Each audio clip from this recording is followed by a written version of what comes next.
Bonjour à toutes et à tous pour cet événement de l'AFF organisé par le comité Île-de-France. Avant de démarrer la visite virtuelle, je vous propose dans un premier temps de vous rappeler un certain nombre de règles de fonctionnement de l'interface Zoom que nous utilisons pour ce webinaire.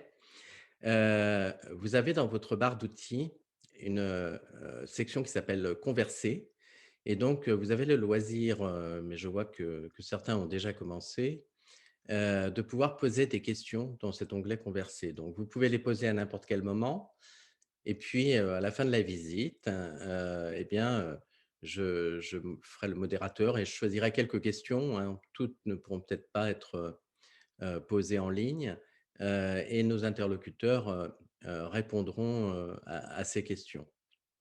Donc, essayez de trouver cette petite case conversée pour les personnes qui, souhaiteraient poser des questions. Concernant le programme de la visite, d'abord nous aurons une introduction, présentant le comité Île-de-France qui est à l'initiative de cette présentation avec, Philippe Cardon qui fera, la présentation, du comité. Il nous rappellera aussi, les caractéristiques du R290 comme frigorigène et puis ensuite Michel Le Carpentier, qui représente le réseau froid adhérent de l'AFF, nous fera une présentation, commentée d'une visite virtuelle. Alors évidemment, vous n'aurez pas, le souffle du vent, heu et puis, le vent frais de Saint-Ouen-l'Aumône, mais par contre, vous aurez, un descriptif très détaillé de cette installation, très remarquable, qui se situe en Île-de-France et puis, nous aurons une présentation un petit peu plus approfondie, de l'analyse de risque, qui a été menée pour l'installation, de cette installation avec, le fabricant, Julien Kézergue interviendra au nom d'ETT pour présenter tout cela. Et puis ensuite, il y aura les questions et les réponses avec les participants, qui sera l'occasion d'aborder toutes les thématiques associées à l'usage de fluide frigorigène, qui pose évidemment de nombreuses questions. Heu, je vais donc, d'ores et déjà passer la parole à Philippe Cardon. Si Philippe. Ah, j'espère que vous m'entendez, vous me voyez bien? Alors personnellement, je t'entends très bien et je te vois très bien et a priori, je n'ai pas, de retour négatif concernant, les participants, donc tu peux commencer. D'accord. Bonjour à tous, à toutes. Et donc je vais vous faire cette présentation. Donc avant de faire la visite en fait, virtuelle de cette installation un petit peu particulière au R290, je vais rappeler un petit peu certaines caractéristiques et avant, je vais rappeler un petit peu, en tant que président du comité AFF de l'Île-de-France, ce qui est effectué au niveau de ce comité. Ah, j'ai une petite pensée pour, notre ami qui vient de nous quitter, Max Duminil. J'ai appris cette nouvelle il y a un quart d'heure. Donc en fait, on a une pensée pour ses proches et puis pour tous ceux qui l'ont connu. Maintenant donc je vais parler du comité Île-de-France. Le comité Île-de-France, comporte une dizaine de membres. Il est, basé, sur la région parisienne, comme son nom l'indique, comité France. Et on organise un certain nombre d'événements. Donc, dans ces événements, on a la journée donc, fluide avec André Schtroumpf, on travaille ensemble. On a donc les visites, normalement en temps normal, on fait des visites sur site qui regroupent 10 à 20 personnes. Là, aujourd'hui, on a la chance normalement de pouvoir, je vois qu'il y a déjà 57 participants, on devrait être plus d'une centaine. C'est un peu l'avantage de ce principe. L'inconvénient, on ne voit pas réellement les installations sur place, même si on va commenter après et on va analyser un petit peu plus tout ce qui est attenant au niveau de ce circuit. Et donc, par rapport aux activités du comité Île-de-France, mais il faut rappeler que toutes ces activités seront reportées dans la revue générale du froid, hein, qui est animée donc par Martine Gélin. On organise également, en partenariat avec le SNEFCA et avec la ICVF ou la FCE, d'autres animations. Donc, à partir du moment où le SNEFCA organise une journée, on est présent et on essaye d'animer aussi dans le mieux qui puisse arriver. On a participé récemment, en tant que comité Île-de-France, à l'animation de Climeco. Donc Climeco, c'est un système qui va permettre d'économiser dans le temps 20 sur l'économie d'énergie au niveau électrique des systèmes de climatisation pour les DOM, hein, les départements ultramarins. Donc, petite chose qui a beaucoup évolué ces derniers temps, c'est le site. Le site de l'AFF, je vous convie de rejoindre ce site. Vous allez voir qu'il a beaucoup, beaucoup évolué grâce à l'animation d'Éric Devin notamment. On a aujourd'hui un site relativement performant et qui nous permet donc de pouvoir communiquer assez facilement. Heu, Tout à l'heure, je reviendrai sur mes co-animateurs, hein, donc Michel Carpentier de Vinci et également donc Julien Cazet de ETT. Je vais passer maintenant à donc l'impact environnemental du R290. Donc l'impact environnemental, donc comme on le sait aujourd'hui, on en est à presque notre 4e révolution au niveau des fluides. Donc les CFC, on n'en parle plus. Les HCFC, on n'en parle plus. Les HFC sont en chute libre, hein. On sait qu'on a le shutdown là, qui fait que d'ici quelques temps, on ne parlera plus non plus des HFC.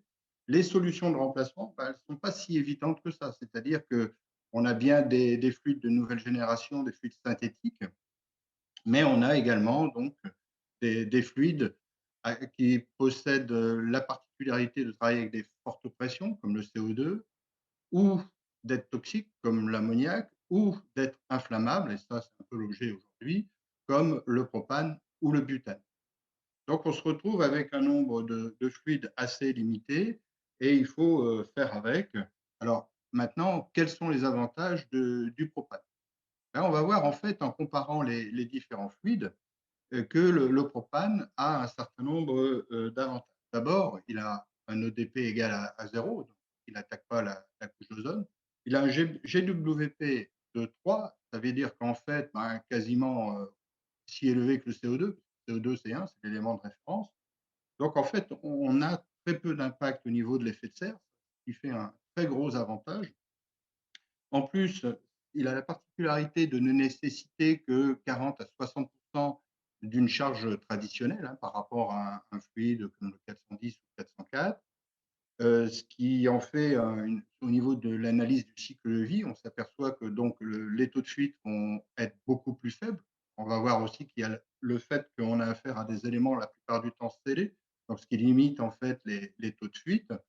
Là, dans le document que je présente, je suis parti sur un taux de fuite de 5 pour le calcul du kiwi. En fait, avec une machine telle qu'il sera présenté tout à l'heure, on peut estimer que ce taux de fuite est nettement inférieur à celui-là. Donc en fait, on va avoir un fluide qui va être quasiment permanent. On est quasiment arrivé à l'équivalent d'un réfrigérateur, tout en ayant la possibilité quand même d'intervenir au circuit. Vous verrez donc mes collègues, qui vont présenter le matériel de chez ETT, mais qui aussi possède quelque chose qui est très intéressant, qui n'est pas toujours très bien documenté d'une façon générale, c'est la notion de TIWI. Donc le TIWI, je rappelle que c'est quelque chose qui prend en compte l'effet direct et l'effet indirect. C'est-à-dire qu'en fait, bon, bah, l'effet direct, comme je viens de le préciser, on a des fluides qui sont quasiment proches du CO2 ou de l'ammoniac, donc on est très, très, très faible. Donc l'effet direct, il est quasiment nul. Et l'effet indirect, on va le voir, est lui aussi beaucoup plus faible que pour la plupart des autres fluides. Donc ça, c'est ce qu'on va revoir après. Donc je fais une analyse énergétique qui va mettre en valeur justement ce principe. Mais déjà dans le tableau que je présente ici, eh bien, on voit que le R290, comme l'ammoniac, ont des 2 tonnes d'équivalent de CO2 sur la durée de vie en fait de cette installation, qui là ici est donnée pour 20 ans. Eh bien, ça n'a rien à voir. C'est-à-dire on est à 1 en fait de ce qui peut être fait avec les autres flux. Donc c'est quelque chose qui est relativement intéressant. En plus, au niveau de du produit, il faut toujours se référer donc à la fiche de sécurité. Eh bien, c'est un produit donc qui n'est pas, cancérigène, qui n'est pas tératogène, qui n'est pas mutagène, qui n'est pas, toxique, qui n'a pas a priori d'incidence sur le milieu marin. Ça ne veut pas dire pour autant qu'il faut le rejeter dans les égouts, hein, c'est pas ce que je veux dire, mais disons qu'il n'a pas d'impact direct avec le milieu marin. Donc c'est un gaz. Par contre, il a un très gros défaut, c'est un gaz extrêmement inflammable, donc il faudra prendre énormément de précautions pour pouvoir l'utiliser au niveau industriel notamment. Donc maintenant, je vais parler de hop, heu, voilà, l'impact énergétique. Donc pour, pouvoir faire une comparaison efficace sur l'impact énergétique, j'ai pris un certain nombre, de fluides qu'on rencontre, assez fréquemment. Donc on a le propane R290, on a un vieux fluide, le R22, bon même si on a le droit d'utiliser aujourd'hui, mais c'est quand même un élément de référence. Le 134, le 404, le 406 et 410 pardon, et l'ammoniac. Donc on voit, un certain nombre, d'éléments et je suis parti sur un logiciel en fait qui est couramment utilisé, donc en fait, Kupak, et sur un élément de référence qui est assez proche de l'utilisation qui va être faite, au niveau de ces pompes à chaleur, à savoir une température d'évaporation de -7, hein, pour les journées d'hiver, température de condensation de 32°, une surchauffe naturelle à l'évaporateur, surchauffe à l'évaporateur de 7°, un surfroidissement naturel de 2°. On n'a pas considéré de perte de charge ni sur l'aspiration ni sur le refoulement. Un rendement isentropique de 0,7 et vous avez une formule qui donne ici le rendement volumétrique. Alors pourquoi j'ai pris en compte cette notion de rendement volumétrique? Parce que le propane a une particularité, c'est qu'il a, dans les mêmes conditions, un taux de compression relativement faible, qui en fait un rendement volumétrique extrêmement intéressant. Et après, vous voyez que là, ici, il y a une surchauffe à l'aspiration de 13°, mais cette surchauffe n'est pas perdue puisqu'elle est récupérée par un échangeur liquide-gaz. Donc, cet échangeur, c'est un peu une particularité de la plupart des installations de fonds industriels au propane. Pour éviter les problèmes de solubilité de l'huile, eh bien, on a intérêt donc à surchauffer les vapeurs, à surfroidir le liquide, ce qui permet une meilleure alimentation en amont du détendeur et donc de pouvoir avoir une efficacité assez intéressante. Donc en fait, quand on compare dans les mêmes conditions, en prenant en compte le taux de compression, on s'aperçoit que le propane est un élément extrêmement intéressant et qu'on a un COP extrêmement performant, hein. Le COP théorique tel qu'il est présenté ici, on voit que c'est celui qui est le plus élevé, si vous voulez, par rapport aux autres fluides comparés dans les mêmes conditions. Donc on est bien d'accord qu'on est dans une installation qui se trouve en, en pompe à chaleur. Alors, de la même façon, donc là, j'ai mis en exergue le COP, mais on aurait pu mettre le ER, on le voit sur le côté. Donc le ER, donc ça veut dire qu'en fait, notre fluide va être extrêmement efficace en tant que système de climatisation en période estivale, mais également en période hivernale, on va avoir un fluide le plus efficace par rapport aux autres. Donc en fait, sur l'ensemble de l'année, eh bien, on va avoir le système qui est le plus efficace, qui explique en fait le choix en fait du client a priori. Donc on va avoir une consommation électrique la plus basse et un impact en termes de, de, de CO2 global, niveau de émission de CO2, qui va être la plus faible possible. Alors, voilà. Alors, il y a quand même des contraintes. On a vu que c'est un fluide inflammable et en tant que tel, il va falloir prendre un certain nombre de précautions. Donc, l'une des précautions qui est préconisée, c'est d'utiliser en fait la quantité la plus faible de fluide frigorigène, de R290 en fait, dans le circuit. Donc, on sera amené à avoir des installations relativement compactes, ce qui est le cas en fait d'une pompe à chaleur, de limiter en fait les réseaux de tuyauterie liquide, de placer en fait, comme on va le voir, le réservoir de liquide dans un endroit à l'extérieur si possible pour éviter justement tout problème et d'avoir des systèmes les plus compacts. Alors pour calculer la charge, Eh bien, en fait, il existe, une méthode. En fait, là, on rentre un petit peu dans les détails, en fait, techniques du système et notamment donc, ce qu'on appelle alors FLL ou LII ou LIE suivant, la documentation, c'est la limite inférieure d'inflammabilité qui, dans le cas du propane, est de 38 grammes par mètre cube. Ça veut dire en fait qu'on peut, en théorie, relâcher 38 grammes de propane dans un volume donné à l'intérieur de la pile. Donc là, l'atelier, a un volume relativement important. On a ici un exemple de calcul. Si on regarde un petit peu, ce qui se passe dans le dernier exemple, donc une surface au sol, par exemple, qui serait de 500 mètres carrés, avec un évaporateur qui serait placé à 5 mètres de hauteur, eh bien, à ce moment-là, on pourrait aller jusqu'à 4,7 kilogrammes par machine, en fait, de propane. Donc on voit en fait que dans la plupart des cas, en fait, le froid, peut être utilisé, avec des systèmes au propane. Alors petite particularité parce que, on a aujourd'hui au niveau de la législation quelques ambiguïtés possibles. On a la notion de CH35 et on a la notion de N378. Alors, ce ne sont pas différentes. En fait, le CH35 est réservé au système de climatisation. Donc, dans le cas de chambre froide positive ou d'utilisation dans un cadre industriel d'un système de climatisation, à ce moment-là, on sort de la CH35. Donc ça, il faut toujours le préciser, c'est quelque chose qui est quand même relativement important. Qu'est-ce qu'il faut dire également? C'est que lorsqu'on prend en compte un système, et là, je laisserai mes collègues parler donc au niveau de l'analyse de risque, eh bien, il faut savoir si on a affaire, par exemple, à un lieu où on a un grand nombre de personnes, exemple, la salle des ventes à l'intérieur d'un supermarché, ou si au contraire, on a affaire à un laboratoire, ou, troisième cas possible, la salle des machines du supermarché. Et donc là, à chaque fois, eh bien, on va se retrouver avec des contraintes un petit peu différentes. Lorsqu'on a des quantités de propane relativement importantes, eh bien, ce n'est pas pour autant que le propane nous est interdit, mais on va avoir des exigences plus sévères. Et ces exigences plus sévères se traduisent en fait par des dispositifs de sécurité que l'on va devoir installer. Donc, ces dispositifs de sécurité, eh bien, en fait, ça va être des détecteurs de fluide, des systèmes qui permettent de couper sous la forme d'une électrovanne ou du détendeur électronique, un dispositif tout au moins qui permet de couper l'alimentation en liquide de l'installation, et une alarme, alarme sonore et visuelle. Et à partir de là, eh bien, on a la possibilité donc d'augmenter les quantités de fluide de façon relativement importante.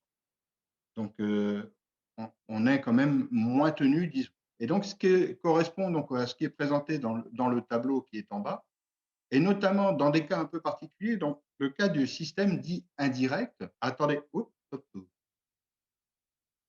là, c'est mon ordinateur.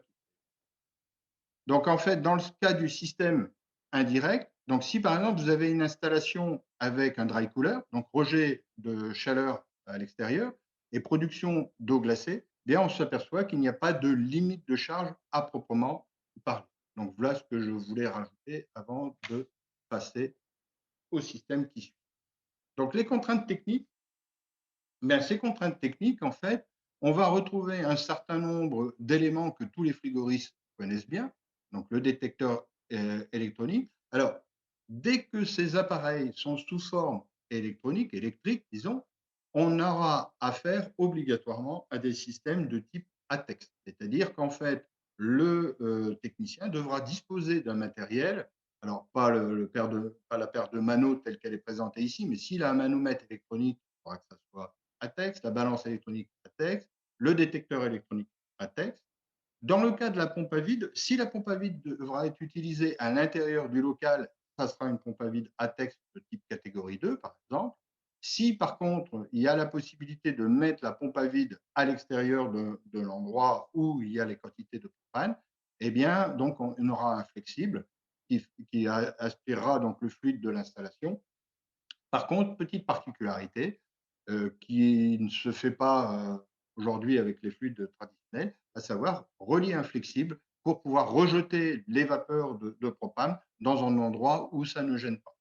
utiliser un ventilateur portatif pour ventiler en fait la salle où on se trouve, réaliser un balisage avec des étiquettes indiquant la nature du fluide et s'assurer en fait que personne ne rentre dans la zone protégée.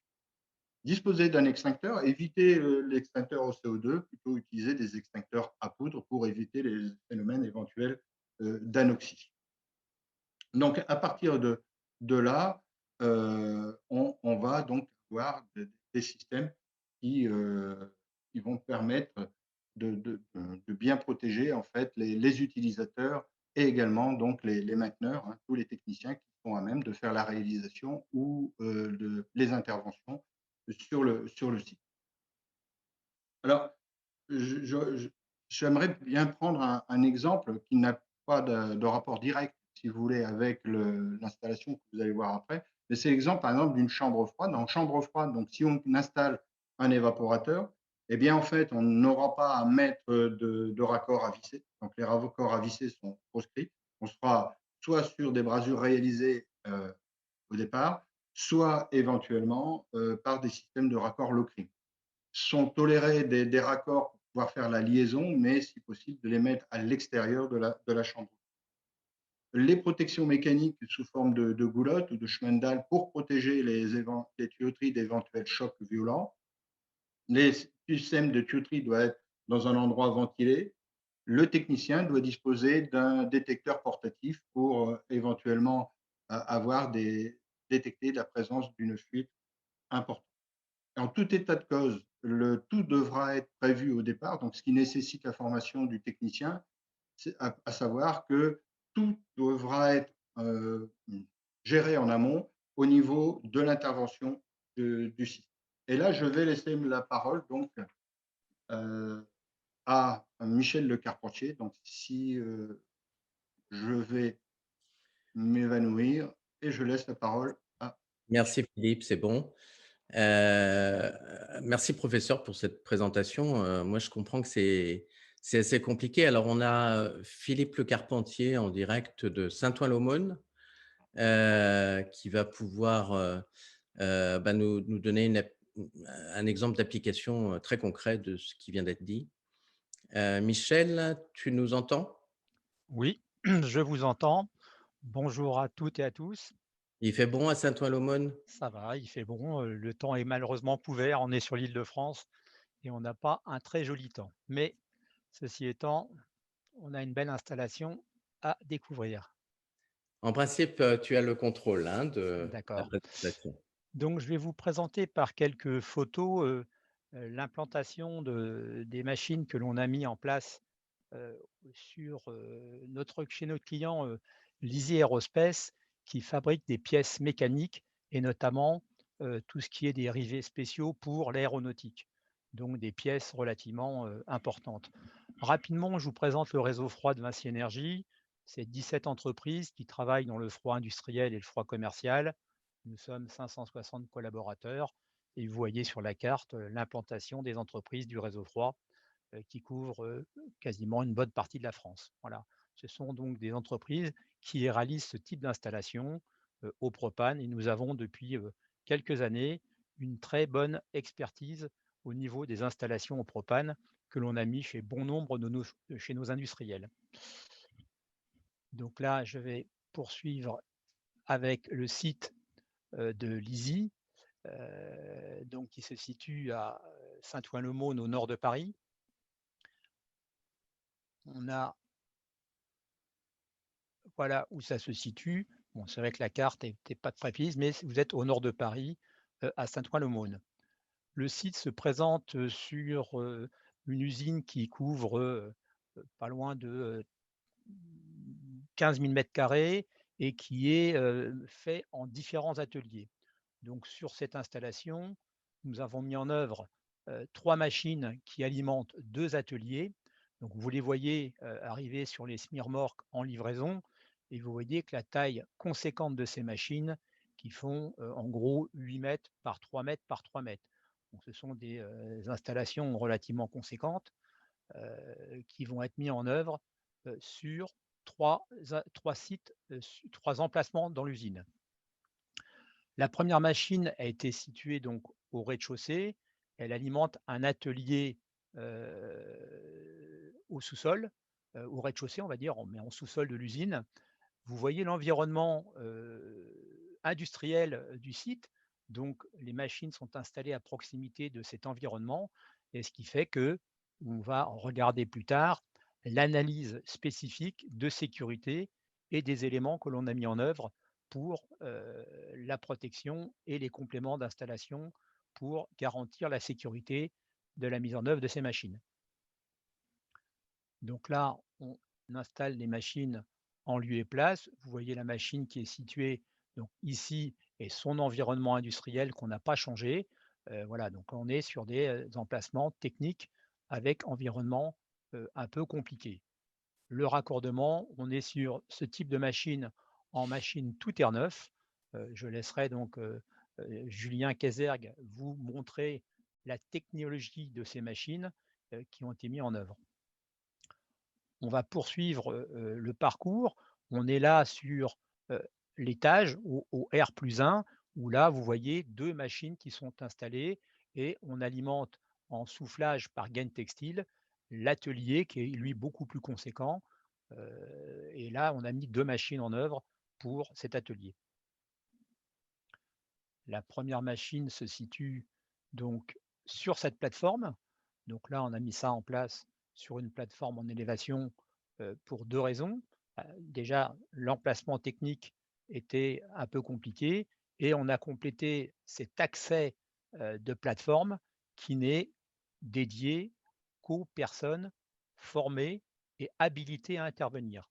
Voilà, comme ça, on a ce zonage technique qui permet de ne pas donner accès à n'importe qui auprès de ces machines. Donc, vous voyez la conception de la machine, elle est posée, raccordée, soufflage, reprise sur l'installation et vous voyez l'environnement autour duquel se situe cette machine. En poursuivant, donc vous la voyez d'en dessous, donc vous voyez comment elle est positionnée. Ça vous permet de voir que s'il y a une fuite, on est dans un environnement sécurisé qui permet justement de ne pas propager ou de transmettre un risque aux alentours. Ensuite, donc là, c'est la machine raccordée terminée et qui donne les réseaux de gaines qui sont mis pour alimenter le site.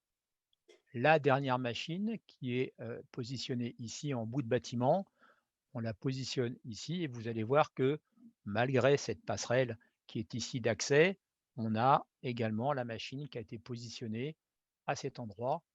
Vous voyez la taille du personnage qui est ici qui vous donne la taille de la machine qui est quand même assez conséquente. Ce sont des machines qui soufflent environ 22 000 m3 d'air en tout air neuf avec reprise des machines sur la machine.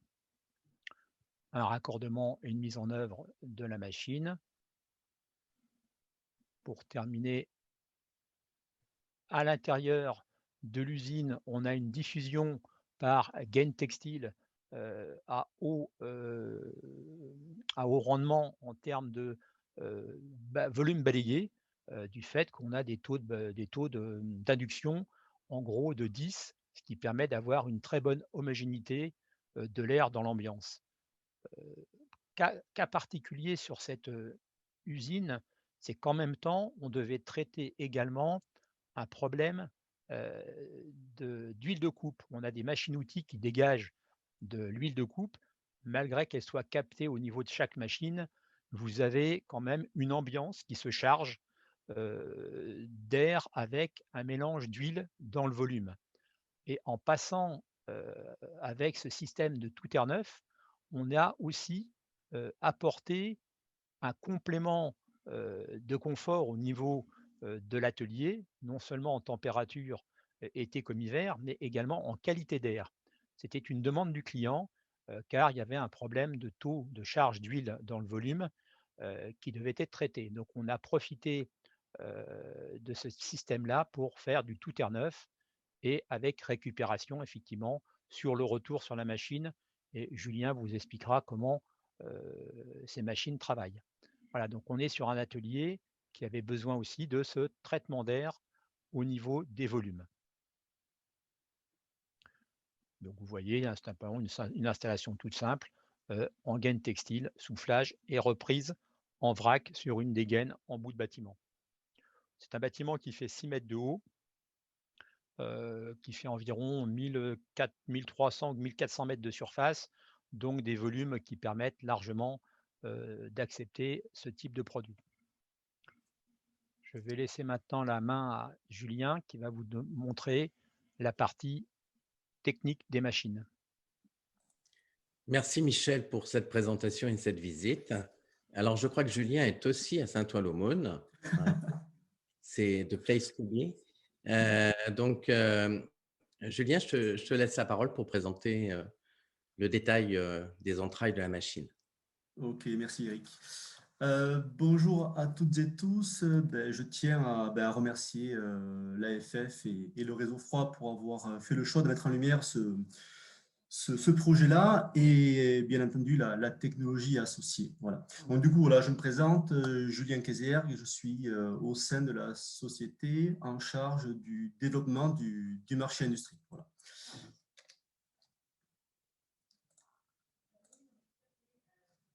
Donc, pour celles et ceux qui nous connaissent pas forcément, ETT, je vais en parler en quelques mots assez rapidement. ETT, l'usine et le siège d'ETT sont basés en Bretagne, à Ploudalmézeau, au nord-ouest de Brest. On est vraiment sur la pointe ouest du Finistère. Notre activité repose sur la conception et la fabrication de matériel destiné à traiter des ambiances industrielles, process ou plus généralement de confort. Et pour être plus concret, nous fabriquons, on va dire, des centrales de traitement d'air un peu particulières dans la mesure où nous intégrons des systèmes thermodynamiques afin d'obtenir une solution, on va dire, monobloc, totalement autonome en termes de ventilation, de chauffage, de climatisation. Et dans le métier, je pense qu'on est clairement reconnu comme spécialiste dans le domaine. Voilà. Donc, en quelques chiffres, TT, c'est 50 millions d'euros de chiffre d'affaires et un effectif d'environ 300 personnes. Voilà. Donc, voilà un petit tour d'horizon de TT avant de venir au sujet qui nous intéresse aujourd'hui, qui est le propane, et notamment son intégration dans des rooftops, parce qu'aujourd'hui, sur le marché, je pense que c'est une première en France sans me renseigner plus loin, je pense que c'est aussi peut-être les premières machines de ce type-là, peut-être en Europe d'ailleurs. Donc, le cas d'étude qui a été présenté par Michel, donc de manière générale, on l'a évoqué, traitement d'air d'une ambiance d'atelier. Les conditions à maintenir en hiver sont de 21 degrés, 25 l'été. Pas de conditions d'hygrométrie à maintenir. Ça aurait pu être le cas, mais dans ce cas-là, ce n'était pas évoqué par le client final.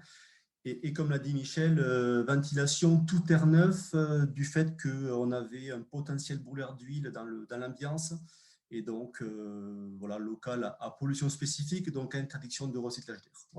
Voilà pour le cadre qui est assez simple. Et l'idée, c'était de partir sur une présentation, à mon niveau, une présentation de machine. Voilà, donc on est chez ETT sur ce type de machine-là, donc vraiment monobloc. J'ai rappelé quelques particularités. Michel l'a dit, machine assez imposante, 8 mètres de long, 3 mètres de haut, 3 mètres de large et 3 mètres 60 de haut. Donc on est sur des machines assez volumineuses. Mais ça, on verra la composition juste après. Voilà, donc quelques particularités de conception propre à ETT. On est sur des conceptions tout aluminium, châssis carrosserie. Donc on garantit l'ensemble 20 ans, double pot, protection époxy sur les ventilos, protection vinyle sur les batteries, 2 circuits frigorifiques par machine, dont un sera modulant. Voilà pour une vision assez générale de la machine. Vous avez une vue 3D de face et derrière où on voit les deux longueurs.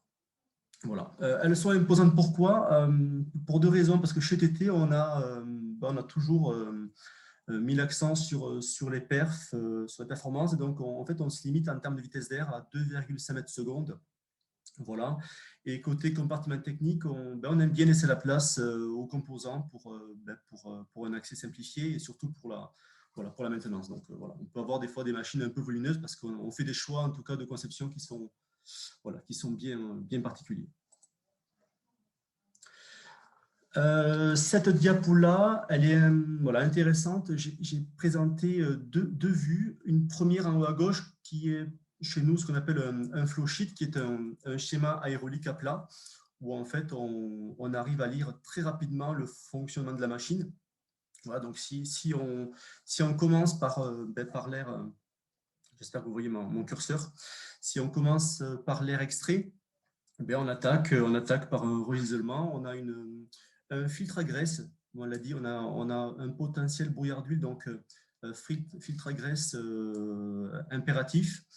Un filtre G4 lavable, voilà, et qui nous permettra de protéger notre première batterie de récupération qui est placée ici. Et ensuite, cet air extrait, on va le ventiler pour le rejeter dehors. Voilà.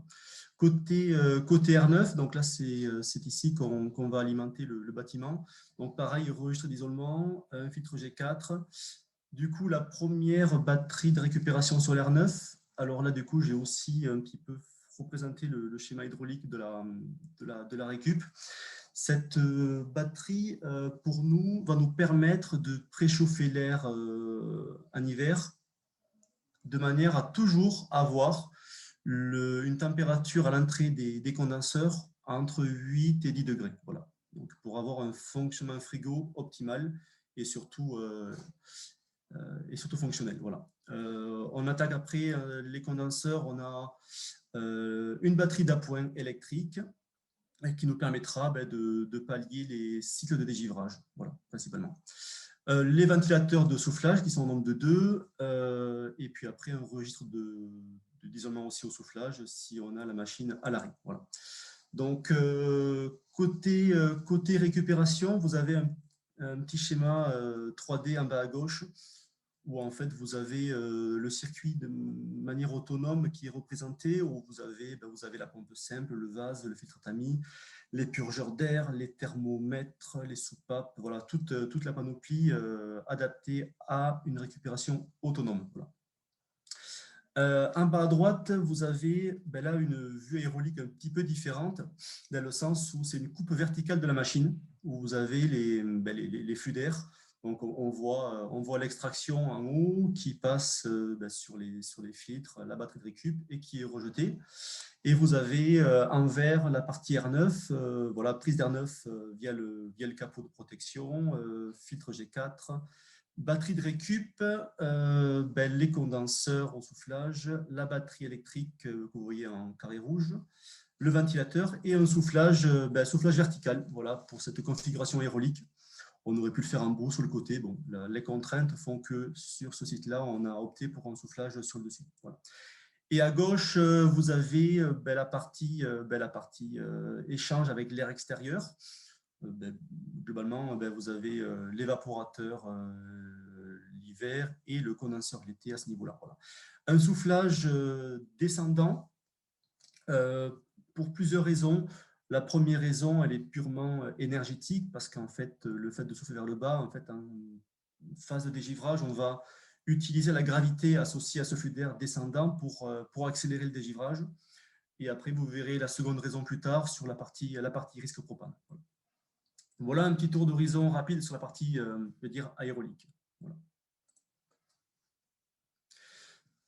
Les performances, on va dire, énergétiques de la machine, on l'a évoqué tout à l'heure, Michel l'a évoqué.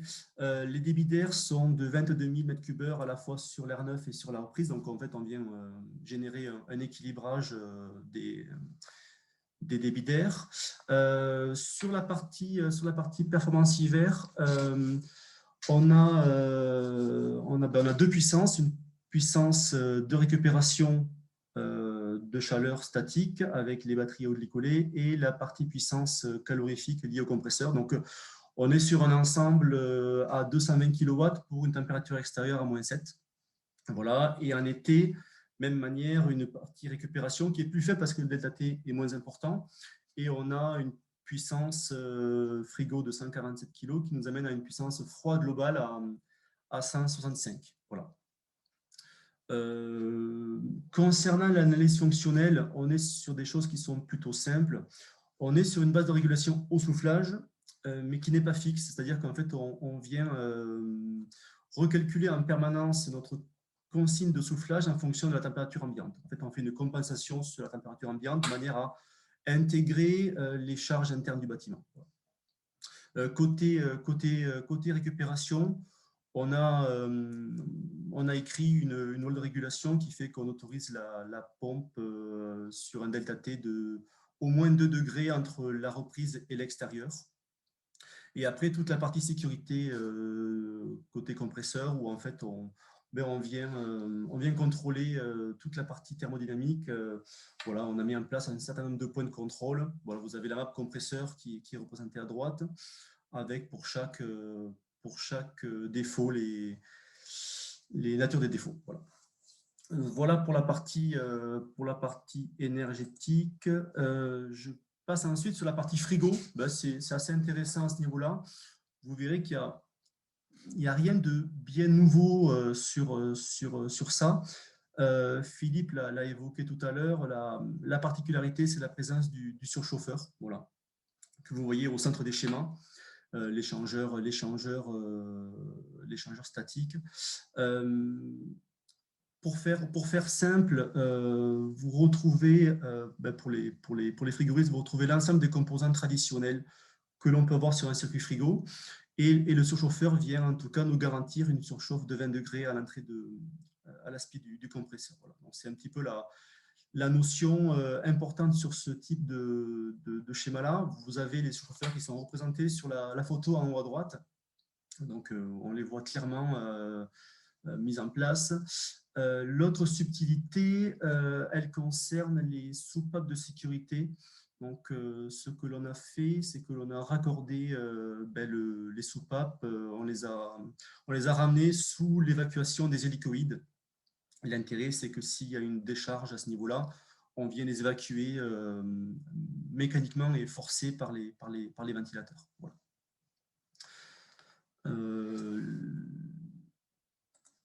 Voilà pour la partie frigo. Du coup, quand on parle de propane, il faut aussi parler des sécurités, et notamment celle de la machine, parce qu'il y aura des sécurités liées au bâtiment, mais surtout liées à la machine. Elles sont relativement simples, ces spécificités. La première, c'est le détecteur propane que vous avez au centre de la diapo. Donc, il est représenté en bleu. On est sur un détecteur propane qui est réglé sur un seuil LIE que Philippe a évoqué précédemment. On est sur un ventilateur de brassage aussi que vous avez à gauche, entouré en rouge. Donc, ce ventilateur de brassage, lui, est ATEX, ainsi que la partie presse-étoupe qui est ATEX. Donc, ça, c'est une imposition claire et nette à ce niveau-là. Et vous avez l'avertisseur sonore que vous avez sur la photo de droite, qui, lui, est un avertisseur sonore et lumineux, voilà, qui est asservi au détecteur. Et vous avez également un forçage par contact pour mécaniquement forcer les hélicoïdes à fonctionner pour éviter une éventuelle concentration ou poche de propane à proximité de la machine. Donc, en fait, on vient forcer les ventilateurs hélicoïdes vers le bas, voilà, pour dissiper toute poche de gaz. L'autre subtilité, mais là on est relativement large, c'est qu'on a sélectionné la batterie électrique d'appoint pour une température de surface à 135 degrés. Voilà. Dans un des tableaux de Philippe Cardon, il y avait la température d'auto-inflammation qui était à 480 degrés. Donc, vous pensez bien qu'en limitant cette température-là, on est bien en dessous des préconisations. Voilà. Sur la partie spécificité aussi, mais liée on va dire à l'analyse fonctionnelle, il y a une subtilité qui a été réalisée au niveau de la partie électrique. Donc, vous voyez à droite la photo de l'armoire électrique qui est vraiment séparée du compartiment technique compresseur. Et on a même créé une lame d'air entre les deux compartiments pour assurer une meilleure sécurité. Concernant la ligne générale de la machine, vous en avez deux. Vous avez une alimentation triphasée que vous voyez sur la partie gauche et une alimentation secourue monophasée qui est à droite. Alors, la partie sécurité en monophasée, elle permettra, quelles que soient les conditions, d'alimenter un automatemètre, le détecteur de gaz, l'avertisseur, l'arrêt d'urgence aussi, de manière à être vraiment autonome en cas de coupure des fonds machine. Voilà. Et à gauche, vous avez l'alimentation triphasée qui vient alimenter la machine avec une petite subtilité, c'est-à-dire qu'avant le contacteur général défaut, on est venu alimenter en priorité, et quel que soit l'état du contacteur, nos ventilateurs hélicoïdes et le ventilateur de brassage ATEX dans le compartiment technique. Voilà. Donc, même s'il y a un contact défaut machine, on est sûr de pouvoir alimenter en tout cas ces éléments-là, ces ventilateurs-là. Voilà. L'autre subtilité, c'est que vous voyez, je ne l'ai pas précisé, vous avez un détecteur gaz extérieur client. Cet élément-là a été rajouté dans la mesure où vous avez à proximité des machines une fenêtre de bureau à quelques dizaines de mètres. Et par sécurité, on est venu placer un détecteur à ce niveau-là qui est connecté à notre automatemètre. Donc, si vraiment il y a une détection de gaz à ce niveau-là, on prendra en charge le signal pour mettre en place les sécurités adaptées. Voilà. Sur cette diapo-là, elle reprend un tout petit peu ce qui a été évoqué par Philippe auparavant, c'est-à-dire que autant on connaissait les bonnes performances du propane en froid positif ou froid négatif, mais par contre on les connaissait assez moins sur la partie pompe à chaleur chauffage. Donc là j'ai repositionné simplement le propane sur des caractéristiques de comparaison voilà, que vous avez ici, condensation 40 degrés, EVAP -5. Et j'ai simulé en fait toute une panoplie, tout un panel de compresseurs semi-hermétiques à piston avec différents fluides. Donc il y en a un petit peu plus que ce qu'a évoqué tout à l'heure Philippe, mais on voit clairement que le propane a une très bonne performance en chaud. Et c'est pour cela que en tout cas ETT a fait le choix de s'orienter sur ce fluide-là parce que clairement, il est bon en chaud, il est bon en froid. Donc, en fait, il répond globalement à toutes les applications que l'on peut rencontrer chez nous sur tous les différents marchés. Donc, voilà, on a misé sur ce fluide-là, donc on espère avoir fait un bon choix. Voilà. Voilà. Rapidement, je vous ai proposé quelques photos de fabrication. Donc, elles sont relativement explicites. Voilà, on est sur une fabrication, on va dire, artisanale chez ETT. On aime bien employer ce mot-là parce qu'on fabrique des machines sur mesure et adaptées à des contraintes. Première photo, en fait, on travaille de l'aluminium, on fait le châssis que l'on isole et que l'on teste en étanchéité. Et après ça, on vient mettre en place toute la partie panotage de la carrosserie en double pot. Donc, on monte ces panneaux-là que nous fabriquons à l'usine. Ensuite, on procède à la mise en place de tous les composants aéroliques et frigorifiques. Donc, vous avez la mise en place des batteries extérieures et intérieures. On met en place ensuite toute la partie frigo, donc les panoplies frigorifiques, les panoplies et les armoires élec. On teste toutes nos machines à l'usine, soit dans l'atelier, soit en chambre climatique, si on peut qu'elles soient de bonne taille pour y entrer. Donc, on teste toujours nos machines et après, une fois qu'elles sont prêtes à partir, on les nettoie et elles partent par transporteur. Voilà. Et vous avez vu l'arrivée des machines sur site. Voilà quelques photos de la partie frigo. Quelques photos en usine, machine prête à partir. Voilà, vous les avez ici. On voit bien du coup ici l'avertisseur sonore et lumineux que vous avez en haut à droite. Et puis voilà, et puis après un petit clin d'œil à toute l'équipe, voilà, ETT qui a travaillé sur ce projet-là. Donc c'est une première en fait chez ETT en termes de conception. Donc voilà, merci à tout le monde. Et j'espère qu'on pourra se rencontrer si vous avez en tout cas des projets à ce niveau-là. Voilà. Je laisse la parole sûrement à Michel encore. Merci beaucoup, Julien, pour cette Merci à présentation vous. très détaillée et très claire. J'ai plein de questions. Je ne sais pas si on va pouvoir finir avant le couvre-feu, hein, ça m'étonnerait. Donc, je redonne la parole à Michel et aussi le contrôle. Pour l'analyse de risque, hein, parce que le professeur Cardon nous a fait peur au début, là. Et puis, on voit finalement que ça ne se passe pas trop mal. Donc, tu nous expliques un peu. Puis, j'ai plein de Voilà, questions. on va donc faire la continuité de l'installation sur le site en prenant en compte le site sur lequel on a placé ces machines. Vous avez vu que les équipements ont été complétés dans la machine pour sécuriser la machine et que du côté machine, on n'ait pas de problème. Et voilà. Donc le diagnostic de faisabilité, c'est qu'on a fait passer un bureau de contrôle, le bureau Veritas, qui nous a donc accompagnés sur ce site pour l'analyse de risque qui a été faite pour la mise en œuvre de la machine. Donc on s'est basé sur 2 normes, la NF-EN 6079-1 qui est référence à la TEX, et tout ce que vous tous frigoristes connaissez, c'est le N378-1, 2, 3 et 4 qui nous a permis justement de valider l'implantation de ces machines. Donc là, on a l'analyse du bureau Veritas selon le N3, je suis allé trop vite, 378, on est sur une machine en accès type C, donc sur un site protégé avec seule personne autorisée et informée des risques qui accède à la machine. La machine est classée à l'air libre, donc en classe 2, et on a donc ce qu'on appelle une machine à système direct à conduit.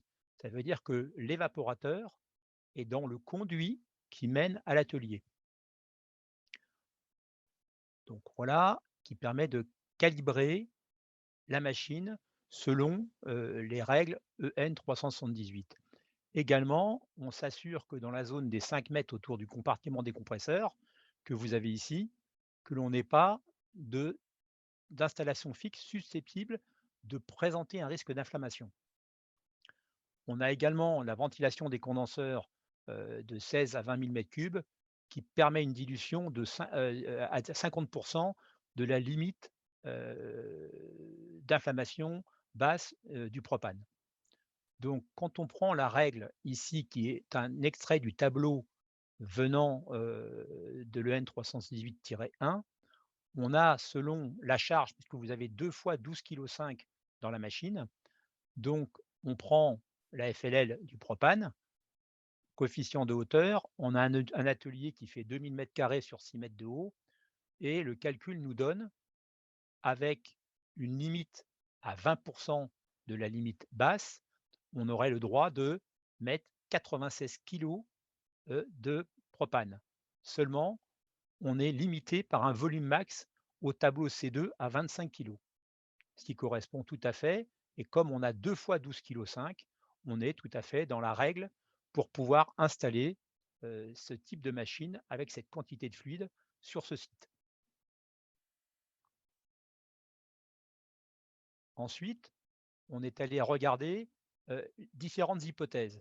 Tout à l'heure, on a parlé que normalement, une machine a une perte calculée normale de 5% de taux de fuite par an. Nous, on a considéré qu'on est monté à 12% pour intégrer les erreurs de manipulation, les erreurs de maintenance qui peuvent entraîner plus de fuite. Donc, on a fait ce calcul d'hypothèse sur 12% an.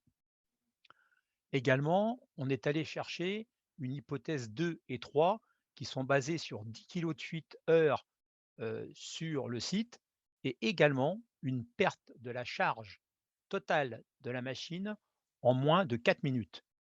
Ce sont des extrapolations que l'on a poussées pour aller au-delà de la norme et faire une validation, donc que le risque que l'on mettait en œuvre chez notre client, il faut bien voir une chose, donc la machine, elle, est tamponnée CE, ça veut dire qu'elle sort de l'usine avec toutes les protections qui vont bien.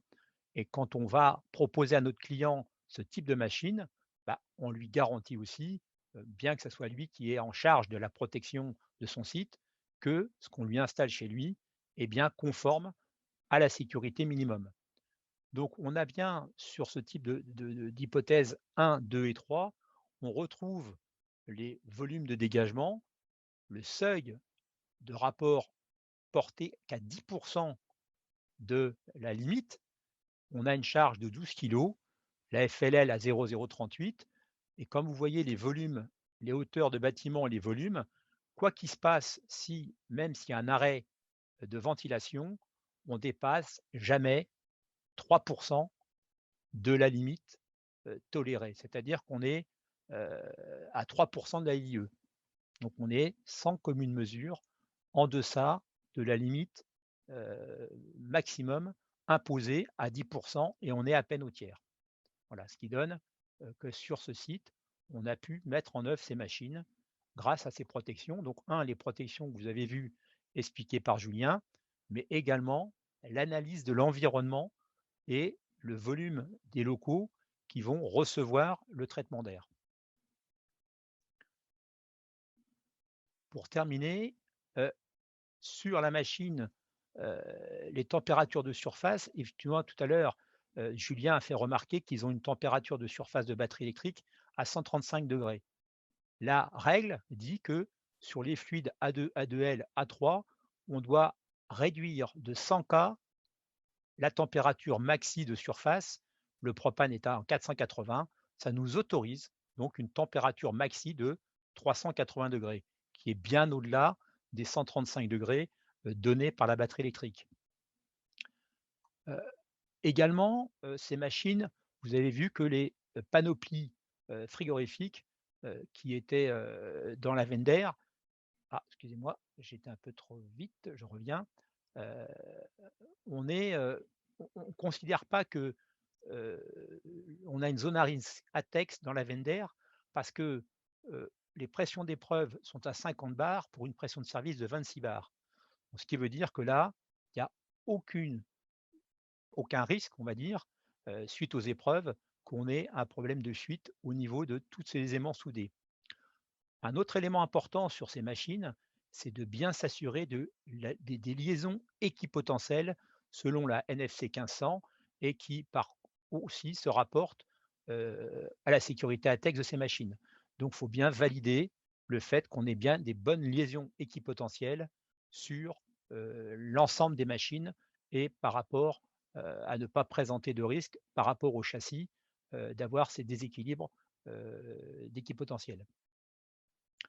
Ensuite, on a également les modes opératoires de mise en œuvre et d'intervention qui sont mis en œuvre pour la partie intervention. Donc le fournisseur donne une documentation complète pour mettre en œuvre le mode opératoire sur ces machines et également les techniciens qui interviennent sur ce type de machine sont formés et habilités à intervenir sur ce type de machine.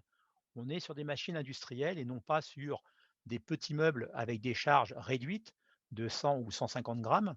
Donc, une des particularités, c'est la partie fluide et la partie, on va dire, miscibilité du propane avec l'huile. Et donc, une des particularités, c'est de extrêmement bien tirer au vide ces installations si on veut intervenir dessus. Parce que des fois, il faut tirer au vide, attendre un peu et retirer au vide, qu'on soit sûr que notre mano ne remonte pas quand on fait une intervention sur des machines industrielles, parce que la quantité de gaz qui peut être intégrée dans l'huile peut être importante. Donc il y a quand même ce côté formation et habitude de manipuler des installations avec des fluides de 10, 20, 30 kg. On a des installations que l'on a mis en œuvre au maximum avec 2 fois 60 kW sur des machines d'1,2 MW. Voilà. Et donc, on intervient normalement. Tout frigoriste qui fait attention à ses manos, il est sûr que son tirage au vide est parfait et ça lui permet d'intervenir en toute sécurité. Voilà le complément qui a été mis en sécurité sur ces machines et la configuration du site. Vous parliez tout à l'heure, Julien a parlé d'un détecteur qui a été mis en place. C'est un détecteur qui vient sous les machines, et en cas de fuite sous les machines, on vient déclencher l'arrêt de la machine et on lance les ventilocondenseurs qui soufflent vers le bas et donc qui vient forcément rapidement dissiper le volume de propane et qui empêche toute atteinte de la LIE en termes de concentration au niveau de l'ensemble de la machine. Voilà les compléments de sécurité qu'on a dû mettre en œuvre chez ce client. Ça s'est passé relativement facilement. Le bureau Veritas est passé avec nous une journée sur site. On a un rapport très exhaustif de toutes ces installations et de toutes ces sécurités qu'on a mis en œuvre pour que l'installation fonctionne en sécurité chez notre client.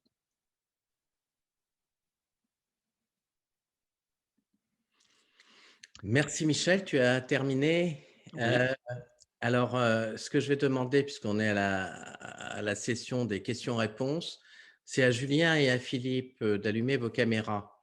Donc, moi, je vais essayer de retranscrire les questions des visiteurs qui sont dans le chat. Alors, ça a vécu un petit peu sa vie, hein. Il y a eu des questions pour lesquelles d'autres visiteurs ont répondu. Enfin, il y a des gens qui ont bavardé pendant la visite, hein. On ne les a pas entendus. Alors, une question un peu générale. Quand on parle de R290, est-ce qu'on est donc en zone ATEX? Et puis, certains participants se sont étonnés de ne pas avoir vu le panneau ATEX sur les installations ETT. Donc, je ne sais pas qui peut répondre, peut-être Julien ou Michel. Ben, la seule zone que nous considérons ATEX de la machine, c'est le compartiment technique. Voilà, donc, c'est bien pour ça que vous avez un ventilateur de brassage ATEX qui est associé au détecteur propane. Le reste, ben, Michel l'a évoqué, vous avez une zone autour de la machine qui est considérée comme ATEX. C'est quoi? C'était 5 mètres autour de la machine, Michel? Oui, c'est ça. 5 mètres Voilà. autour de la machine qui nous sort de la zone. Il faut voir que également la quantité de fluide qui est dedans, donc 12,5 kg, également limite la zone parce que si on laisse fuir tout le fluide et avec le taux de fuite qu'on a évoqué normal de 12% par an, on s'aperçoit que c'est que quelques grammes qui diffusent.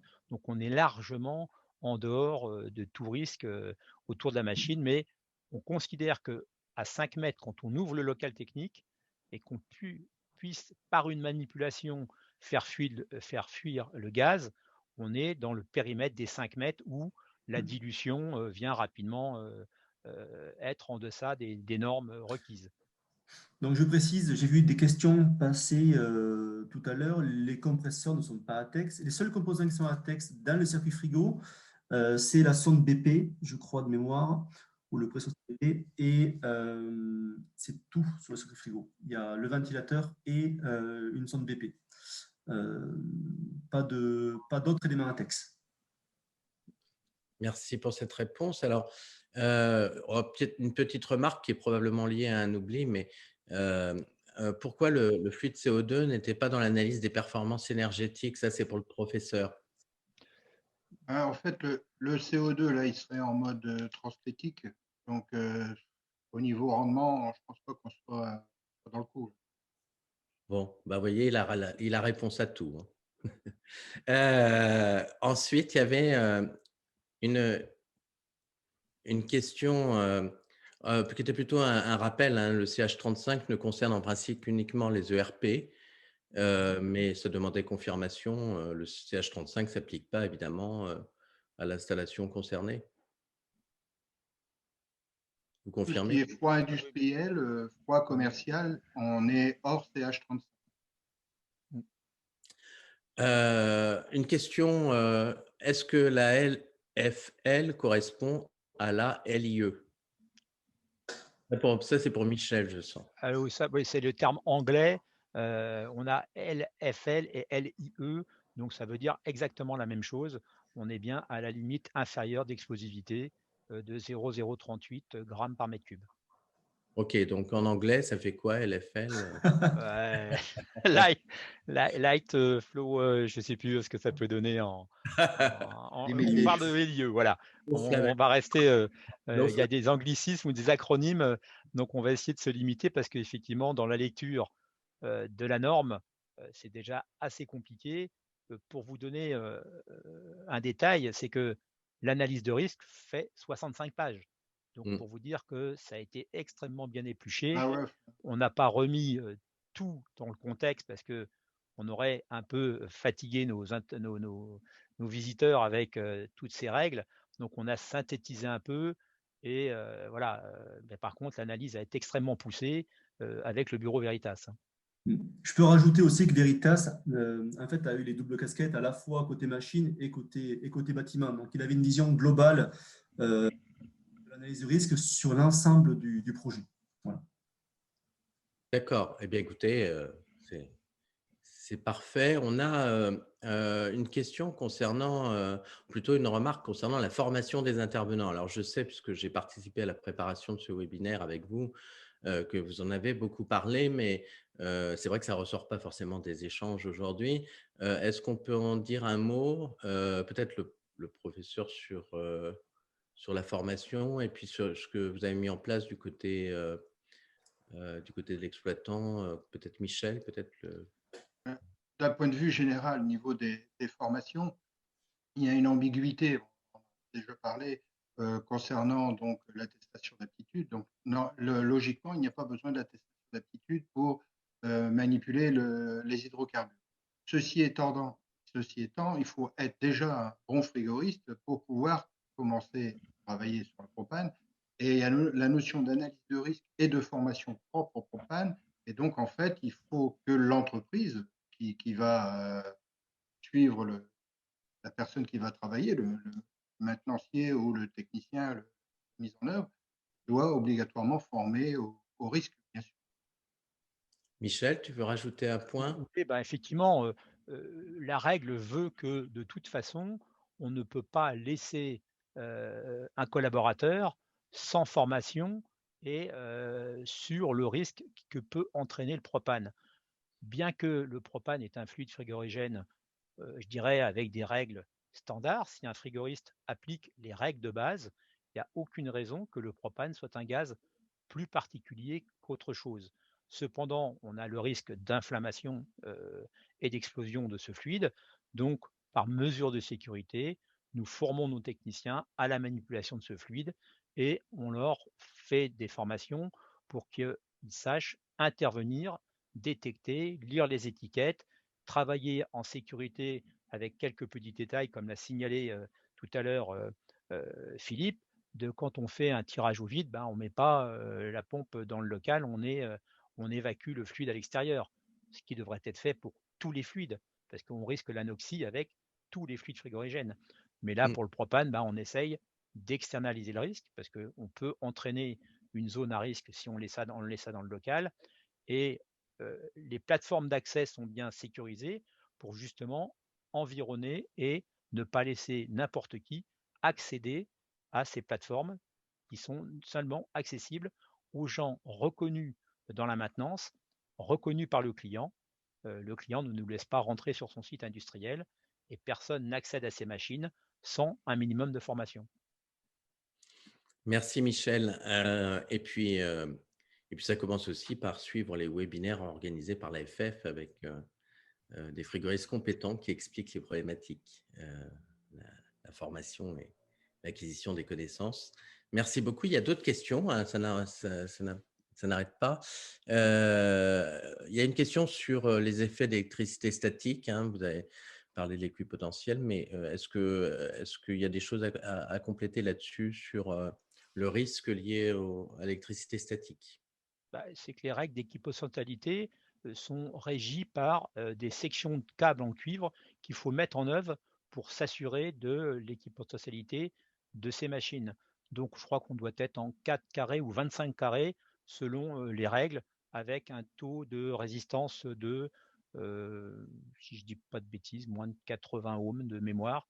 Bon, les chiffres à vérifier, mais voilà, on a aussi ce contrôle qui est fait par le bureau Veritas et qui nous demande de bien valider le fait que l'ensemble de la machine ainsi que tout ce qui est dans le périmètre de la machine soit bien raccordé pour ne pas créer d'électricité potentielle statique sur ce type de machine. Une question générale sur le site industriel hein, qui fabrique des pièces aéronautiques, hein, d'après enfin spatiales. Le site est-il classé? Non, ce n'est pas un site classé, c'est un atelier de fabrication mécanique à la base. Le site n'est pas du tout classé, ils n'ont pas de produits les mettant sous un classement particulier.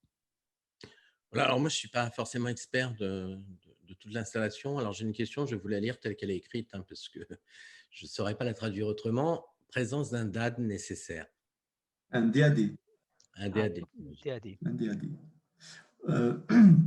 Dans toutes nos machines en conception OTT, il y a forcément un DAD dans la veine d'air pour s'assurer que l'éventuelle présence de fumée dans la veine d'air soit évacuée ou en tout cas relayée en termes de défaut sur le SSI ou sur en tout cas sur l'automate général de la machine.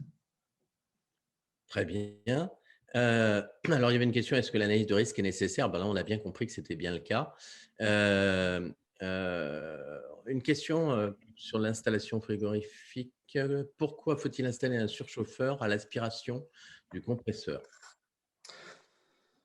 Donc, je l'avais dit un petit peu tout à l'heure, c'était pour la solubilité de l'huile. Il faut avoir une surchauffe nécessaire.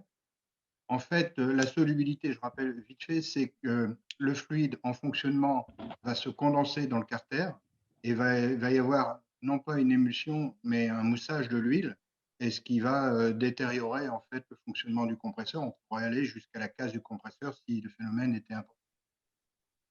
Voilà, donc beaucoup de réactions. Non, on a la même chose avec le CO2. Hein. Donc, en fait, il y a plusieurs méthodes pour y arriver. Donc, le détendeur électronique qui doit avoir une surchauffe suffisante. Donc, on a parlé ici sur une surchauffe totale de l'ordre de 20 degrés, 7 degrés sur la batterie et 13 degrés en complémentaire sur l'échangeur. Et il y a également une bouteille anti-coup de liquide, justement, pour éviter ces phénomènes. Très bien. En complément de Philippe, je sais que dans notre circuit frigo, on a une huile un peu particulière qui nous aurait peut-être permis de nous passer du surchauffeur. Mais bon, on l'a quand même laissé par sécurité. Mais en tout cas, bon, on n'a pas été jour là-dessus, mais on aurait pu s'en... C'est de la PAO, non? Oui, en théorie. C'est ça? C'est de la PAO J'ai pas en tête. En tout cas, voilà. Il y a quand même une huile qui est spécifique pour l'application propane. J'ai une question qui concerne, je pense, l'application de la 378. Dans le cas d'une fuite vers l'extérieur, sommes-nous dans le même cas de dilution? Alors, dans le cas de fuite extérieure, c'est pour ça qu'on a rajouté un détecteur à l'extérieur de la machine. Le propane étant plus lourd que l'air, naturellement, le propane va descendre, le détecteur va jouer son rôle et d'office va mettre la séquence d'arrêt que vous a montré Julien en automate, va tout arrêter la machine, la mettre en sécurité et va lancer en marche forcée les ventilocondenseurs. Donc, ce qui veut dire qu'on va venir extrêmement rapidement diluer toute potentielle poche de propane qui pourrait par gravité se créer. Voilà, donc on a un taux de dilution qui vient être, comme on l'a signalé tout à l'heure, qui nous fait être à même pas 50% de la LIE sur l'extérieur en cas de fuite majeure. Hein. On parle de la fuite de la totalité de l'installation en moins de 4 minutes, hein, ce qui est quand même un cas exceptionnel et non pas testé, mais que l'on a analysé quand même. Alors, on a une question. Alors, je pense que ça relève un petit peu du choix du client à l'origine. Et puis, c'est plutôt encore une fois Michel qui va pouvoir répondre. Mais qu'en est-il des HFO? Est-ce que le propane présente une meilleure alternative au 1234Z2, par exemple? Alors, le choix du client, elle a été à deux titres. Un, effectivement, il recherchait, parce que c'est un client qui, au niveau RSE, voulait être sûr d'avoir des fluides, en tout cas de bas GWP, ça aurait pu être le Z2. Par contre, le deuxième point, c'est qu'il fallait une installation aussi d'une façon pertinente au niveau énergétique. Et on le voit, le propane présente par rapport au Z2 de l'ordre de 10 points d'écart en termes de rendement. Et aussi, c'est toujours pareil, on a des nouveaux fluides chimiques qui arrivent sans les mettre en porte-à-faux. Quid de leur attitude dans 20 ans? Le propane, on sait que dans 20 ans, on n'aura pas de surprise. Alors qu'avec un Z2, bah, on ne sait pas si dans 5, 10, 15 ans, on ne va pas nous dire que bah, le Z2 peut poser d'autres problèmes environnementaux. Tout à l'heure, Philippe parlait de problèmes sur l'eau, etc. Donc on se retrouve, nous, à garantir à notre client qu'avec le propane, bah, on est hors scope de ces problèmes parce que le propane existe depuis plus d'un siècle et nos collègues chauffagistes s'en servent depuis bien plus longtemps que nous et apparemment n'ont pas rencontré de problème plus particulier que ça. Donc voilà, donc c'est un peu cette pérennité dans le temps de garantir à un industriel qu'on part au moins sur 20 ans avec un fluide pérenne, avec un rendement énergétique efficient et ça lui permet, lui, de mettre en avant sur ses inscriptions RSE qu'il a une installation, je dirais, à basse empreinte carbone. Très bien. Alors, dans les questions, il y a encore des remarques sur le marquage au sol. On n'a pas vu de marquage au sol sur les 5 mètres. On n'a pas vu… Alors, euh, vous il y a- avez vu une installation en mode, on va dire, pas tout à fait. Vous avez vu que les passerelles sont accessibles que par des crénolines. Ensuite, effectivement, au périmètre des machines qui sont au sol, vous avez un marquage qui est inscrit par des zébras au sol et qui viennent limiter l'accès à la machine par un zébrage au sol. Voir après si le client, alors on n'a pas fait des photos après, n'a pas installé des barrières de sécurité dans le périmètre de la machine. C'est ce qu'on demande des fois aussi, qui est à minima un zébra au sol ou qu'on fasse un zonage par un grillage périmétrique sur la machine. Donc, question au professeur. Au-delà de 31,8 degrés Celsius, on est en transcritique, en dessous en subcritique, et donc le COP CO2 est supérieur au propane. À voir. Je ne sais pas si c'est une question, une confirmation de la part de Philippe. Tu confirmes? Tu affirmes? En fait, on est à la limite là, hein, donc 30 degrés, effectivement, on est limite. On est transcritique de toute façon. Là, il faut faire l'étude avec un professeur en transcritique, mais la machine en transcritique, c'est toujours une machine beaucoup plus impressionnante en fait qu'une machine. Enfin, là, bon, on rentre dans des détails. Alors après, Je ne suis pas persuadé en fait qu'on soit plus performant au CO2, mais à voir. D'accord. Ok, donc ça veut dire que… En même temps, je rappelle que la machine doit fonctionner sur du -10 à +40 extérieur. Donc, il y a quand même des modes qui sont assez larges, assez variés. Et il faut arriver à répondre dans tous ces cas de figure en termes de… ça marche avec le climat de Saint-Ouen-l'Aumône. On a une question sur le risque foudre. On n'a pas été regarder ce point-là, mais le bâtiment, pour nous, on n'est pas en point haut du bâtiment. On a, de mémoire, je ne pense pas qu'on ait traité ça. On a traité la partie équipotentielle électrique. De par ça, on n'a pas fait d'analyse foudre particulière sur ces machines, en tout cas. Alors, ça n'arrête pas les questions, hein. Plus j'avance, plus il y en a. Y a-t-il une particularité sur l'étanchéité des vannes de service? Ça, c'est une question pour Julien, je pense. Question Ils sont durs, hein. à laquelle je ne saurais pas répondre, je pense. Alors, peut-être que ces questions-là, on peut les noter puis On répondre. peut les noter, puis moi, dans tous les cas, je peux en faire la demande à la partie R&D chez nous, qui aura forcément la réponse, mais là sous les yeux, j'ai pas les éléments de réponse. Oui, il y a des questions après un petit peu détaillées qu'on pourra peut-être traiter à part. Bien sûr. Parce qu'on a installé un automate de sécurité, j'imagine que oui, mais… Ben oui, parce qu'il y a un automate maître et un automate machine. Donc, il n'y a pas un automate de sécurité proprement parler, mais il y a bien deux automates, dont un est alimenté en secouru et monophasé, qu'on a vu sur le schéma ELEC. Le client a-t-il fait un DRPCE? Le client reprend en charge effectivement son analyse de risque. C'est-à-dire que nous, on l'a accompagné pour que les machines qu'on a mis chez lui n'entraînent pas de risque. Donc après, effectivement, le client chez lui doit faire l'analyse de la mise en œuvre de ces machines et c'est de sa responsabilité qu'il doit prendre en charge cette analyse pour être sûr que effectivement il n'y ait pas de risque complémentaire.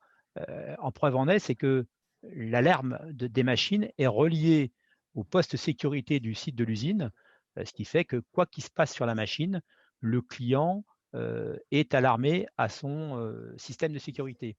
Et donc, il a dû intégrer dans l'analyse de son usine les machines qu'on a mis en œuvre chez lui.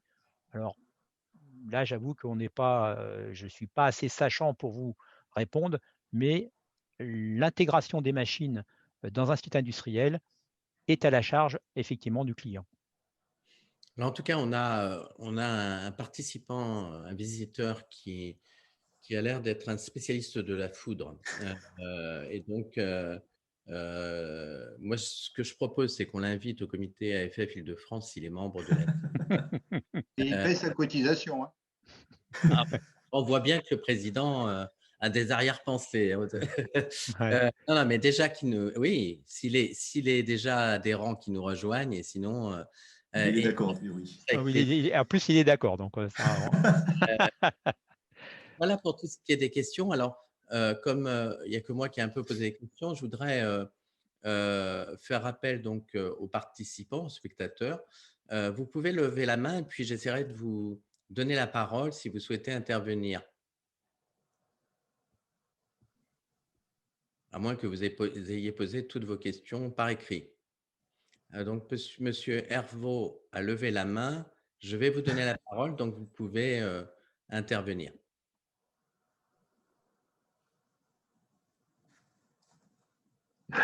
Oui, bonjour à tous. Pascal Herfaux, donc je suis formateur ATEX. Hein. Donc j'ai beaucoup posé de questions sur le phénomène ATEX sur votre application, sur les machines que vous avez mis en place là. Et sur le DRPCE également, j'ai posé cette question concernant le DRPCE. C'est vrai, c'est le client qui doit prendre en compte ce nouveau risque qu'il a sur son site. Donc, il doit intégrer les deux machines que vous avez mis en place, prendre en compte les risques de ces deux machines. À ce sujet-là, on peut l'aider si vous voulez bien. Concernant la TEX, ne pas oublier que en fait, j'ai vu un plan de zonage ATEX. Hein, pour moi, c'est une zone ATEX. Hein, et donc, la formation est obligatoire. Hein, c'est dans le code du travail, ça. Il y a un risque, hein, même si c'est du propane, comme vous l'avez bien expliqué, vous avez fait une bonne présentation sur l'analyse de risque.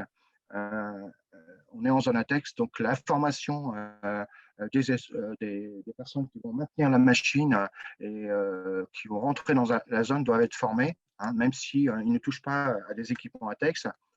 Je m'interroge sur l'assemblage. Alors, c'est plutôt une question sur le fabricant. Le fabricant, donc, a fabriqué cette unité hein, avec des composants ATEX. Y a-t-il un marquage ATEX hein, sur cette machine bon, j'ai retenu qu'il y avait un marquage CE, mais ça n'a rien à voir avec le marquage ATEX. Et quel est le mode de protection que vous avez utilisé pour ce type de machine? Quand je parle de mode de protection, c'est le mode de protection forcément ATEX, puisque vous avez des ensembles ATEX qui doivent être considérés comme un ensemble. Et ça, c'est obligatoire qu'il y ait le marquage. Voilà ma question.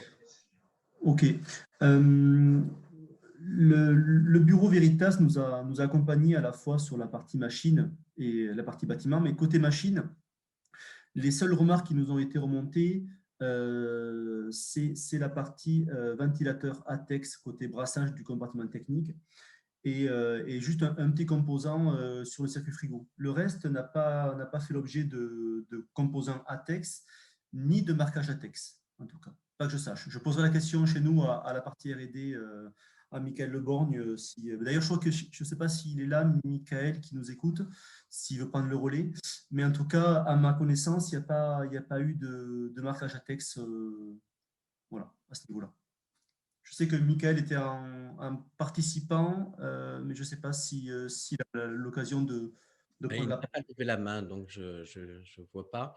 Est-ce qu'il y a d'autres questions parmi les participants? Vous levez la main en appuyant sur la petite main jaune. Donc, on a monsieur, alors on en a deux. On a Jérôme Gigier qui a levé la main. Vous avez la parole. Oui, bonjour, Jérôme Gigier, Société Sanois.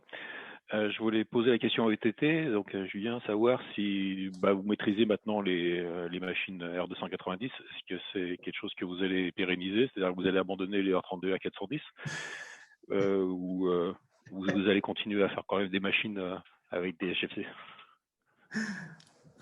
Merci, c'est une très bonne question. Le 410 n'est pas encore mort. On fabrique encore des machines au 410 sur des conceptions sur mesure. Nous sommes passés au 32 pour toute une gamme de machines standardisées. Toute la gamme rooftop chez nous est passée au 32 avec une auto-certification, enfin une certification de tous les schémas frigo de nos machines standards. La complexité, c'est que quand on passe au 32 sur des machines sur mesure, le problème, c'est qu'il faut faire certifier les schémas frigo et qu'un bureau de contrôle vienne à l'usine pour les certifier. Bon, c'est un petit peu lourd. On attend encore quelques évolutions à ce niveau-là, mais on peut intégrer le 32 assez facilement. Le propane, pour revenir là-dessus, je ne l'ai pas évoqué parce que je ne voulais pas faire un monologue, mais le propane, depuis 2015, on le travaille. Et on l'a travaillé initialement avec une thermofrigopompe qui avait fait l'objet d'une récompense lors de la COP 21. Donc, depuis 2015, on travaille le propane et ça a été en fait un choix très fort en interne parce que le propane, on l'a dit, il est bon en chaud, il est bon en froid, il est bon aussi en froid négatif. Donc, on peut proposer des chillers propane pour du moins 20, moins 30 degrés facilement en température d'eau. D'ailleurs, on a quand même des demandes pour ça. Mais en tout cas, pour nous, ce n'est que le début. Donc, des rooftop propane, on a un chiffre. Des chillers propane, de plus en plus. Donc, voilà, on est parti là-dessus. Côté HFO, ce n'est pas forcément, en tout cas chez nous, une cible. D'une part, parce qu'on n'a pas toutes les compétences et toutes les ressources pour explorer tous les flux de frigo, parce que c'est quand même un travail assez important. On va peut-être plutôt aussi s'orienter sur le 515B, qui est un bon fluide qui a la même map que le HFO. Donc, on peut faire de la haute température en eau, on peut faire du 80, 85, 90 degrés en eau chaude. Donc, voilà, on va plutôt se concentrer sur ces fluides-là sans trop s'éparpiller. Voilà. Pas d'ammoniac, pas de CO2 pour l'instant. Nous sommes un petit fabricant. Voilà, et on souhaite le rester aussi, mais voilà, on ne va pas non plus trop se disperser. Faisons les choses bien d'abord avec ces fluides-là avant de venir jouer avec d'autres fluides que l'on ne connaît pas forcément encore. Merci beaucoup pour ce retour. Allez, une dernière question courte. Bon, si quelqu'un veut prendre la parole. Sinon, il y avait une petite question. Ça coûte plus cher que le traditionnel.